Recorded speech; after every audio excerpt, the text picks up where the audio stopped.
two things keep coming through. I don't think they're related, but who knows? One, they keep showing this like it's raining out. So I'm having a nice quiet day inside where it's comfy, cozy, quiet. And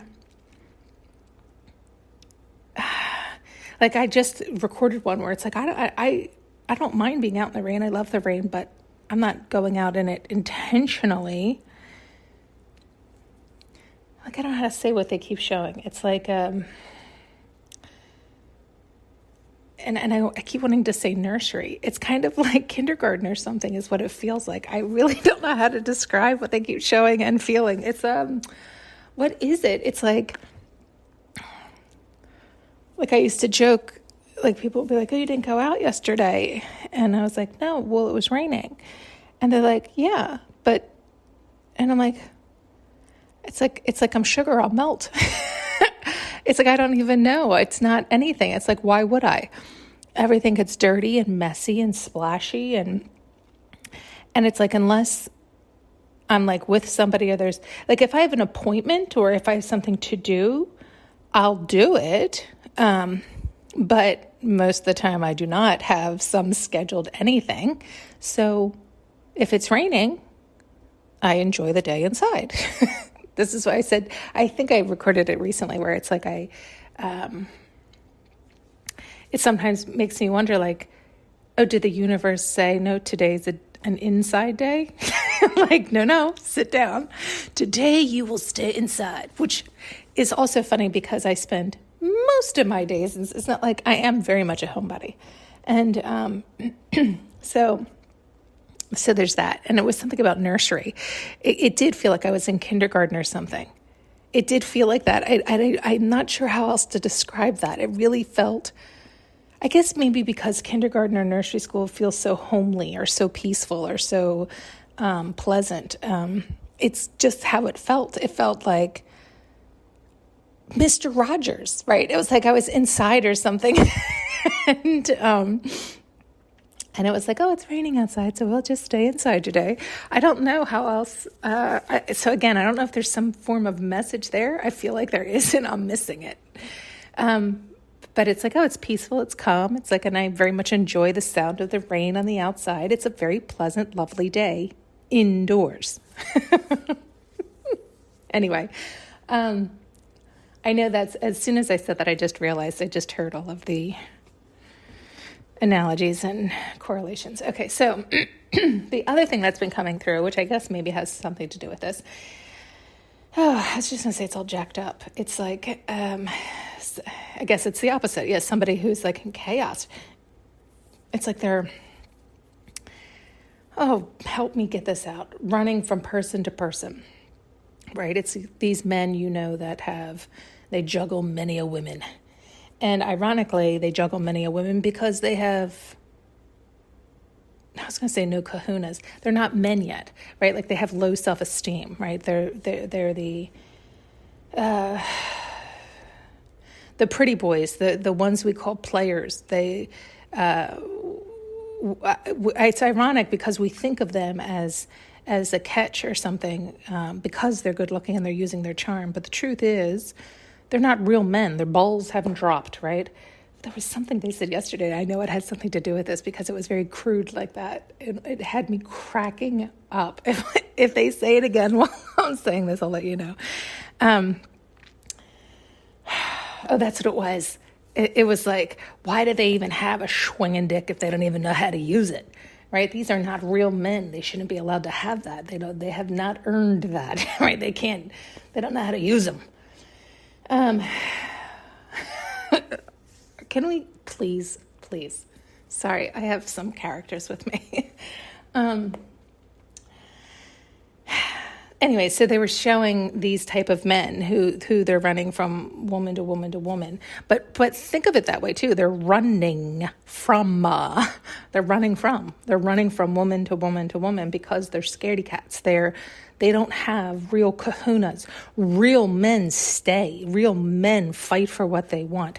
And hopefully you can hear that because real men don't fight with women. They fight for their women. It's the idea of, are you Oh, I just heard somebody use this language the other day, and I thought it was good. Now I can't think of it. They said something like, "Are you fighting for love or with love?" Wasn't that? It was. I think that's how I interpreted it. But it's something like, "Are you playing the game or playing for the game?" No, it wasn't that either. It was something along these lines where. More or less, the way I took it is like, if you're running at the slightest thing, then you're not worthy of being with me, right? Like, you need somebody who can stand with you through the hard times too, and who gets it and who loves you so much, they can hold your hand through it. And it was so much more than that. It's amazing what a few words can. Anyway, nonetheless, at the same time as we do look at them, also sadly, like you also look at players like that's really sad, especially as you see them age, right? Like they never really learned to love themselves. They never really learned to go after what they desired. They never really grew into their bowls, their manhood. They really never learned what it meant to be a man, to be a leader, to take that power and that ownership and that accountability and that responsibility and that heavy weight. They never manned up to take on that weight, to take on that responsibility, to take on that ownership, that pride of that blessing. You were blessed to be a man, to be a leader, to take on the weight of having to lead a family, even if it is just a wife, like meaning family, meaning your unit. And they just never got there. They never matured into that. And so we call them the aging player, right? They couldn't man up. And so it just depends on what angle you see it from and what stage of the game you're in, right? Because, somebody younger could see that aging player and think they're enticing or appealing because they get swept up in their charm or their looks or their lingo, their slang. I don't know. They're saying something else, but you get the idea. It's that idea. Their charm. They're charming you, but it's all bullshit. It's all like slippery slope. Okay. I think it's the point. I know I can't hear what you're saying. Anyway, so they're showing this, and it is sad, right? It is sad because they can't see themselves, right? They think they're having the time of their lives. They think they're living the life everybody else wants. They're lying to themselves through and through, right? And it's like they're trying to convince themselves and convince others. No, I'm happy. No, this is what I want. I want to be a little boy. I want to have Peter Pan syndrome, which they do. They don't want to grow up. They don't want to have the responsibility. They don't want to take on that weight. They are not capable, mature enough, responsible enough, grown enough, ballsy enough, man enough to hold that pride. Instead, they hold that arrogance. So they prefer the less than, the arrogance, the less than, the cheap, the lust. That they prefer to live in that south node. They're not big enough. They haven't grown into their north node. And I keep circling this like I should nail it in, but it's like, I feel like we've gotten that point. What was your point of me? It was, and it was sad. It was something about, they're around and around they go. So it was something about that, it also showed it because of all this women and then circling around. Sorry, they're using like a telephone dial, which some of you might not even know. They used to have these telephones that you had to circle each number. And it's like they go ring around the rosy where it's almost like each month they have a new one they engage with, and they treat them poorly because they're not a man, right? They're just playing with them because they're a child. That's what they do. They play. They're children, and they don't know any better. It's like, think of them as idiots. I mean, more or less. And so it's like, so say they play with you every January. Well, they think that they're They think they're in charge. They think they're playing the game. They think by the time I come around next January, they're going to totally forget that I was an idiot last January. So it's like they know innately that they too are immature and an idiot. And we do. I think there are times, again, depending on where you're at, where you do have this, it's like sense of hope, right? Like, oh, it's been a whole year. Maybe they've grown. Maybe they have grown. Maybe they have finally made it, because you always saw the potential, right? It's like you could see they were a child, but you saw the potential. And it's almost like you hope that you're there for when they reach their potential, because you see how great it can be. But that is such a dangerous game. Don't waste your life away on potential, because they also have the potential to not reach it, right? Like they do have the potential to keep playing Ring Around the Rosie. Maybe this is why it was connected to the nursery one. Maybe these, I don't know. Anyway, okay. Sorry, it's just funny how they show this and how they show things when they show them. I often think they have nothing to do with one another. Okay. Maybe they're saying I'm like the nursery school teacher. Like I have dealt with many of children, many of players, and it's like, you're not Mr. Rogers, you don't need to be nice to these children. They're not children. That is really funny. I'm sorry. There's so many things they're connecting right now. I do often call them kids. I don't mean to, but it's almost like I recognize other children. And these can be 30, 40, 50, 60-year-old men that I'm like, oh, yes, all right, kiddo. Right? It's like it'll come out. It's also an endearing, it's like a loving, it's not meant to be degrading, right? It's a recognition of what I'm dealing with. And nonetheless,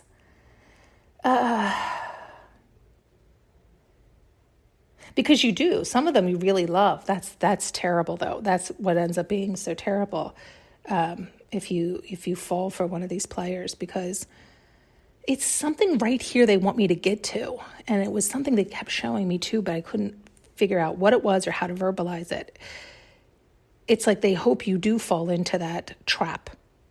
But it's almost like they have no intention of growing. But it's also recalling and realizing that because they're ashamed of themselves, or they are scared to grow into their manhood. And I mean, this can happen you see this, like, think of the news, right? Think of the news, think of celebrities, think of older gentlemen, in their 50s, 60s, 70s that are players, right? Like, it's like you're embarrassed for them. You're sad for them, right? You're like, that is so sad, right? Like, they actually didn't lead a happy life. They'll claim they did, but they have that deep pit hole within. Because they never got to experience the whole of life. They never got to grow into their potential, right? To take that ownership and to fill their balls, right? Like to really take up space. They just didn't have the capacity. And they did. They chose not to take it. Something right here.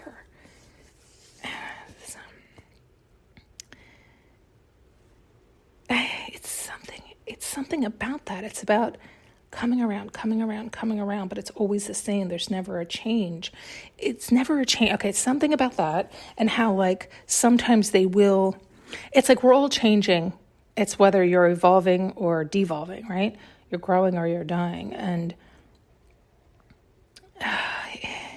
it's like the manipulation tactics have upped. Oh, God, there's so much right here, but I cannot verbalize anything they're showing. I'm not sure how to. What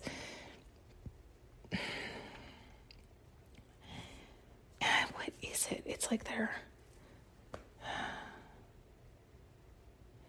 it's like, I keep wanting to say I just choose peace. It's like they still choose chaos, but they don't even recognize it, right? Like they haven't had the peace within to choose peace. It was something also about, they showed me one of them, like coming to me again. They just put me in so I can understand the dynamics, and saying something like they were ready now, or they were never going to cheat again, or something like this, right? And it was like, well, whatever you resist persists, right? And so if they're a cheater, And I do not believe once a cheater, always a cheater. I don't believe that at all. I'm suggesting in this case, in this scenario, and what they were showing, it was even the language they were using. It's like, it was like, what is it? It's like they wanted to be, it was like they wanted to be the man I saw in them, but they weren't. They hadn't. And part of that sometimes is you just have to be it and just start filling it and making the hard choices at times where, yeah, you're going to be presented with temptation all the time. And you don't want to, this is the idea of like, you also don't want to, it's not resisting, because that resistance will persist and get harder. You have to bust through it, but you have to, it's like recognize it and choose you. What does your heart really want? Do you really want the peace, the calm, the enjoyment of living life to its fullest, or do you prefer to still have the drama, the chaos? Because that's what it is. They like the chaos, the drama, the fighting, the struggling, the bickering. It's like they claim they don't, and yet that's what they live in and indulge in all the time, right? They haven't learned to soothe their own nervous system, and they haven't learned to take an introspection, like take a look at why they do what they do. And so something like this, yeah, right. That when they came up, and then somebody said that, and I think I said something about that, like, well, what you resist persists, or something like this, and it was, what was it? It was like this feeling of, it was like I think my response kept being like, well, no, I choose me and I choose peace. Like, it's like you're not worth the risk, you're not worth the gamble. It's like, you were given that time. You were given that opportunity multiple times, multiple chances, and you never took it. And you never stepped up. And that's what ends up happening. It's like until people walk away. That's always the case, which to me is such a shame. And it is sad in that what could have been, and yet it's always a lesson for all. Even in this scenario, for me walking away, right? Like, I had to learn to stop seeing the potential. Right? Like, that's not what you want. So choose what you want, not what could maybe possibly, maybe be one day, right? Like, no, choose what is here now. And, oh God, there was so much in this one, and I'm still not able to verbalize or capture it all. There was something else about, like, I really do believe you want to be the person you want to be with, right? This is the idea, because, well, first off, you are always with you. So you need to be who you want to be because you love you. And so you want to be your best you for you, right? And then you call you in, because that's all we're ever doing is calling us in. And as we're calling us in, we're seeing what we're calling in. So we're seeing us. And, and they're making a point of, it's also a fine line, because you do have to recall people use these plainly and flatly, not recognizing there are preferences and there is overthinking and there is a fine line. And the idea of you can still, what they're saying is like, you can be the light, and then you have attracting all the mosquitoes and all the bugs and everything else. And if you don't have others around you with a lot of light as well, then you end up taking on all the mosquitoes and all the bugs and all the whatever, and it's too much. This is why it's important to be around others with high vibration, or in their north node, other bright lights, because it's like they will take some of the beating, right? Some of the mosquitoes and whatnot. But if you're all alone, then it's like you do start to dim your light, because you're like, oh my God. At some point you get worn down when no other lights are around.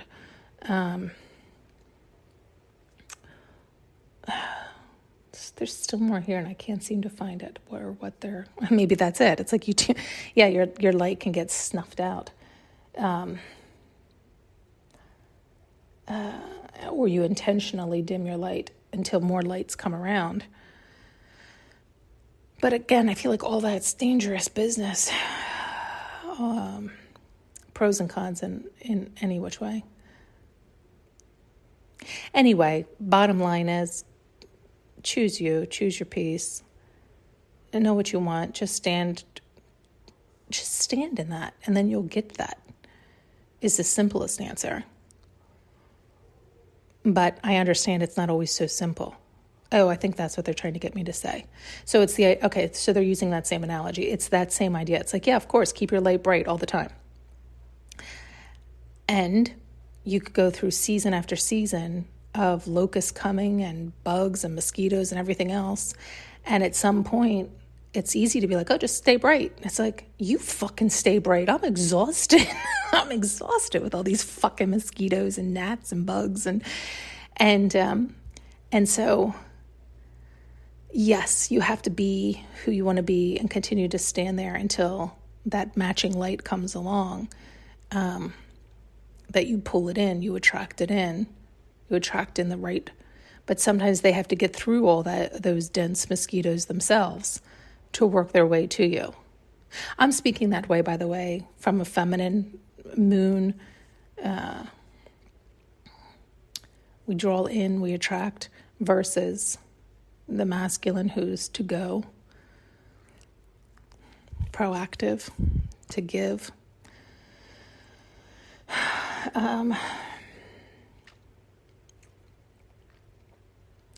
I think that's it. I feel like we're all over the place and I just want to listen to the rain. Thanks so much for tuning in and listening. You can now purchase an audio journey with me using the link below.